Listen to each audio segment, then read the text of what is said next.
This chapter is an extract taken from autobiography of APJ Abdul Kalam, Wings of Fire.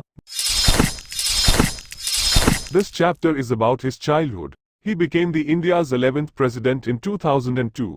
His work, sincerity and dedication made him a world-class scientist. In this chapter he describes his house, family, friends and teachers. It also mentions how he earned his first wages. During his childhood, he faced religious discrimination but was able to overcome it with the support of some progressive people. The motivation given to him by his father and science teacher to pursue his goals made him a great scientist in the future. There are some characters in this chapter and these characters are Abdul Kalam. He is also the narrator. As a child he earned his first wages and faced religious discrimination. Siva Subramanya Iyer. He was the science teacher who reformed his wife by setting an example. Ramanatha Sastry. He was Kalam's close friend during childhood who was upset when he could not sit beside him in the class. Abdul Kalam was born in 1931 into a middle-class Tamil family in the island town of Rameshwaram in Madras. His father's name was Jainulabdin and his mother's name was Ashiyama. He had 3 brothers and 1 sister. Kalam's father was not much educated but he had great wisdom and generosity. He was not rich but he provided Kalam a very secure childhood. His mother fed many poor people and outsiders every day. The family lived in their ancestral house. It was a large pakka house, made of limestone and brick on the Mosque Street in Rameshwaram. Kalam inherited honesty and self-discipline from his father and faith in goodness and deep kindness from his mother.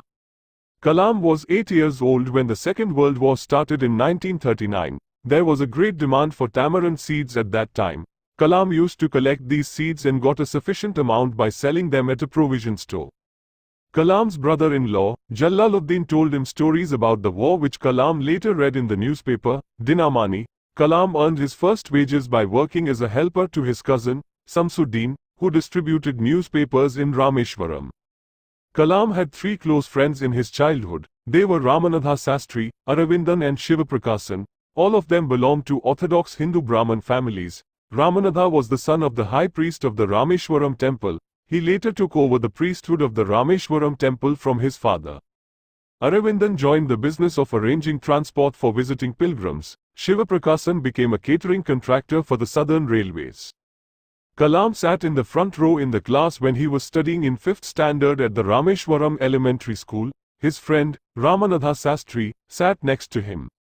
One day a new teacher came to the class. The teacher could not tolerate a Muslim boy, Kalam, sitting with a Hindu priest's son, Ramanatha, so he asked Kalam to go and sit on the back bench. Both Kalam and Ramanatha felt very sad about when Kalam went to the last row. Ramanatha started crying. It had a deep and lasting impression on Kalam's mind. Later, Ramanatha's father called the teacher and warned him against spreading social separation among the children. The teacher felt sorry for his behavior. Kalam's science teacher, Siva Subramanya Iyer, was a high caste Brahmin. His wife was very conservative. On the other hand, he was very liberal and did his best to break social barriers. One day, he invited Kalam to his house for dinner. His wife refused to serve a Muslim boy, Kalam, in her kitchen. So, the teacher himself served Kalam with his own hands and sat next to him to eat. He again invited Kalam for dinner next weekend. When Kalam went to his house the next time, Siva Subramanya's wife took him inside her kitchen and served him food with her own hands. After the Second World War was over, India's freedom was certain. Gandhiji urged Indians to build their own country. Kalam took his father's permission to leave Rameshwaram as he wanted to continue his studies at the district headquarters in Ramanathapuram. His father allowed him but his mother did not like it. So, his father comforted his wife by quoting Khalil Gibran. He told her that her children are not hers but of life's longing for itself. They came through her and not from her. She could only give her love to them and should not impose her will on them.